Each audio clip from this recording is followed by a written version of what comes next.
దారిలో పోతా ఉన్న పిల్లోడిని బైక్ ఆపి నిర్దాక్షిణ్యంగా కొట్టి హాస్పిటల్ పాలు చేస్తూ ఉంటే ఏమి సాధిస్తూ ఉన్నారు? ఇంతవరకు పులివెందుల్లో ఎప్పుడు ఇలాంటి సాంప్రదాయం లేదు.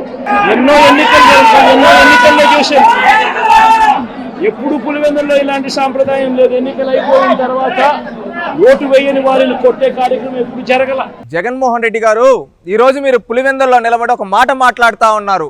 పులివెందుల్లో ఇలాంటి సంస్కృతి ఎక్కడా లేదు, రౌడీ రాజకీయం అని మాట్లాడుతూ ఉన్నారు. అయ్యా, పులివెందులంటేనే రౌడీ రాజకీయం అనే పదం వినబడింది నీ కుటుంబం నుంచి కాదా జగన్మోహన్ రెడ్డి? కొన్ని ఏళ్ల నుంచి అక్కడ మీ పెత్తందారులు మీ వంశం చేతిలో పెట్టుకొని అక్కడ బడుగు బలహీన వర్గాల పేద ప్రజల ప్రాణాలు తీసింది నీ తాత, నీ తండ్రి, నువ్వు కాదా జగన్మోహన్ రెడ్డి? దీనికి సమాధానం చెప్పు. ఈరోజు ఏదో నీ పార్టీకి సంబంధించి ఒకరు అంటే వైఎస్ రాజశేఖర్ రెడ్డి అభిమానులు, నకిలీ వైఎస్ రాజశేఖర్ రెడ్డి అభిమానులు, జగన్మోహన్ రెడ్డి అభిమానులు, ఈ విధంగా 3 వర్గాలుగా పులివెందుల్లో చీలిపోయి మీరు కొట్టుకొని అది తెలుగుదేశం పార్టీ వాళ్ళు కొట్టారు అంటా ఉన్నారంటే నువ్వు ఏ స్థాయికి దిగజారిపోయావో అర్థమవుతావు జగన్మోహన్ రెడ్డి. మళ్ళీ నువ్వు అంటూ ఉన్నావు శిశుపాలుడు కథలని. శిశుపాలుడు గురించి మాట్లాడే ముందు నువ్వు అన్ని తప్పులు చేస్తేనే నిన్ను ప్రజలు 11 స్థానాల్లో కూర్చోబెట్టారు జగన్మోహన్ రెడ్డి. అది గుర్తుపెట్టుకోవయ్యా. నువ్వు మళ్ళీ ఇంకొకటి మొదట చెప్పావు, పులివెందుల్లో ఇలాంటి సంస్కృతి ఎప్పుడూ లేదని. అయ్యా, ఒకప్పుడు పులివెందుల్లో 2004లో తెలుగుదేశం పార్టీ కార్యకర్తల్ని నీ తండ్రి ముఖ్యమంత్రి అయిన తర్వాత చంపింది వాస్తవం కాదా? నీ తాత రాజారెడ్డి ఆ రోజు నీ తండ్రిని శాసనసభ్యుడిగా చేయడం కోసం, ఎంపీగా చేయడం కోసం అనేక మంది ప్రాణాలు తీసింది వాస్తవం కాదా? 1996లో నీ తండ్రి ఓడిపోతూ ఉంటే లాస్ట్లో ఆ రోజు పోలింగ్ బూత్లో ఎస్పీలు సైతం అదేవిధంగా పోలీస్ అధికారులు సైతం బెదిరించింది వాస్తవం కాదా? ఈ విధంగా మాట్లాడుకుంటూ పోతే నీ కుటుంబం చరిత్ర పులివెందుల్లో ఒక రక్త చరిత్ర. పులివెందుల్లో ఈరోజు అనేక మంది పేదవాళ్ళ ప్రాణాలు తీసింది నీ కుటుంబం. అది గుర్తుపెట్టుకో. ఈరోజు నీకు అధికారం పోయే తాలికి నీ కుటుంబమే 3 విధాలుగా చీలిపోయి మీరు కొట్టుకొని దాన్ని ఈరోజు అధికారపక్షమైన తెలుగుదేశం పార్టీ వైపు తోయడం సమంజసం కాదు. ఎందుకంటే నీ చెల్లి షర్మిల గారు ఉన్నారు, అదేవిధంగా ఇంకొక చెల్లి సునీత గారు ఉన్నారు. ఆ విధంగా 2-3 వర్గాలుగా చీలిపోయి మీరు కొట్టుకొని కుటుంబ గొడవల్ని, నీ ఇంట్లో గొడవని ఏ విధంగా అయితే రాష్ట్రం మొత్తం దిద్దావో అదేవిధంగా ఈరోజు నీ కుటుంబంలో నీ అభిమానులు, నీ చెల్లెళ్ళ అభిమానులు, నీ తండ్రి అభిమానులు 3గా చీలిపోయి కొట్టుకుంటే వేంపల్లెలో అది తీసుకొని వచ్చి తెలుగుదేశం పార్టీ వాళ్ళ వైపు తోస్తావా? ఇది ఏమాత్రం సమంజసమయ్యా? అధికారం పోయే తాలికి సానుభూతి డ్రామాలు మళ్ళీ మొదలు పెట్టావా జగన్మోహన్ రెడ్డి? ఆ రోజు కోడికత్తి నీకు నువ్వే దాడి చేయించుకొని చంద్రబాబు నాయుడు చేశాడన్నావు. అదేవిధంగా నీకు నువ్వే గులకరాయి వేసుకొని చంద్రబాబు నాయుడు చేశాడన్నావు. మీ బాబాయిని నువ్వే చంపుకొని ఈరోజు మాట్లాడుతున్నావు. సరే, నువ్వు ఈరోజు మాట్లాడుతున్నావు కదా జగన్మోహన్ రెడ్డి, పులివెందులో ఇలాంటి సంస్కృతి లేదని. నీ చిన్నాయన, నీ సొంత చిన్నాయన, నీ తండ్రితో సమానంగా పుట్టిన వ్యక్తి ఎవరు? వివేకానంద రెడ్డి గారు.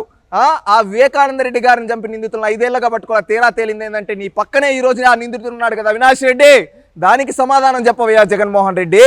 ఈరోజు అధికారం పోయే తాలికి పిచ్చెక్కిపోయి నీకు మతి స్థిమితించి ఈరోజు బయటకు వచ్చి తెలుగుదేశం పార్టీ వైపు ఆగుతున్నావు. అది కరెక్ట్ పద్ధతి కాదు. మార్చుకో, పద్ధతి మార్చుకో. మళ్ళీ నువ్వు ఇంకొకటి కూడా అంటూ ఉన్నావు, అక్కడ నిలబడి ఏమని అంటూ ఉన్నావు, ఈరోజు దెబ్బలు తిన్న వాళ్ళు రేపు వచ్చి మళ్ళీ వాళ్ళు వచ్చి కొడితే నాకు అంటే రౌడీజాన్ని ప్రోత్సహిస్తున్నావా నువ్వు? ప్రజలు నిన్ను 11 స్థానాల్లో కూర్చోబెట్టినా సిగ్గు రాకుండా మళ్ళీ రౌడీజాన్ని ప్రోత్సహిస్తున్నావా? మొన్నేమో నెల్లూరు జిల్లా జైలు కాడ నిలబడి రౌడీజాన్ని ప్రోత్సహిస్తూ ఉండేటట్టు మాట్లాడుతున్నావు. ఈ రోజేమో ఇక్కడ పులివెందులో నిలబడి మళ్ళీ రౌడీజాన్ని ప్రోత్సహించేటట్టు మాట్లాడుతున్నావు. నువ్వు ఎమ్మెల్యేవి, గుర్తుపెట్టుకో. మాట్లాడేటప్పుడు నోరు అదుపులో ఉండాలి. రౌడీజాన్ని ప్రోత్సహించదు. నువ్వు నీతులు చెప్తున్నావు కదయ్యా. ఆ రోజు పల్నాడులో తెలుగుదేశం పార్టీ కార్యకర్తల్ని గొంతు కోసి చంపారు. ఆ రోజు నువ్వు ముఖ్యమంత్రిగా ఏం బీకావు?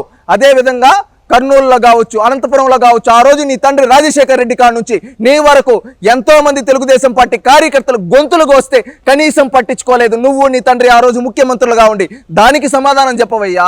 ఈ రోజు నీ ఇంట్లో గొడవల వల్ల నీ ఇంట్లో అభిమానులు కొట్టుకుంటే అది కూడా తెలుగుదేశంపై తోస్తా ఉన్నావంటే నువ్వు ఏ స్థాయికి దిగజారిపోయావో అర్థమవుతా ఉంది. ఇకనైనా పద్ధతి మార్చుకో జగన్మోహన్ రెడ్డి. పద్ధతి మార్చుకోను. ఎక్కడ నా ఇంట్లో వాళ్ళు కొట్టుకునింది నా గొడవల్లాగే ప్రతి ఒక్క దగ్గర వ్యక్తిగత గొడవలను తీసుకొని వచ్చి తెలుగుదేశం పార్టీ వైపు తోస్తానంటే సరికాదు. ప్రజలు నిన్ను ఇప్పుడు 11లో కూర్చోబెట్టారు. రేపు భవిష్యత్తులో గుండు 0 లేదా 1. గతంలో 151 వచ్చాయి, 1 ఎగిరిపోయింది, 5, 11 ఉన్నాయి. ఈసారి ఇంకొక 1 ఎగిరిపోతే నీకు 1 మిగులుతుంది. అది గుర్తుపెట్టుకో. ఇకనైనా మారు, పద్ధతి మార్చుకో.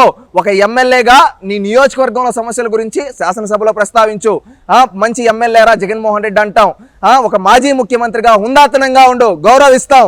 లేదు ఇదే విధంగా ఏమంటే అవి ఆరోపణలు చేస్తామంటే సరితోగదు. ఒకప్పుడు బోరుగడ్డ అనిల్ కావచ్చు, నీ పార్టీకి సంబంధించిన అనిల్ కావచ్చు, అదేవిధంగా పెద్దిరెడ్డి రామచంద్రారెడ్డి కావచ్చు, ఎంతో మంది రౌడీలను నువ్వు ప్రోత్సహించావు అధికారంలో ఉండేటప్పుడు.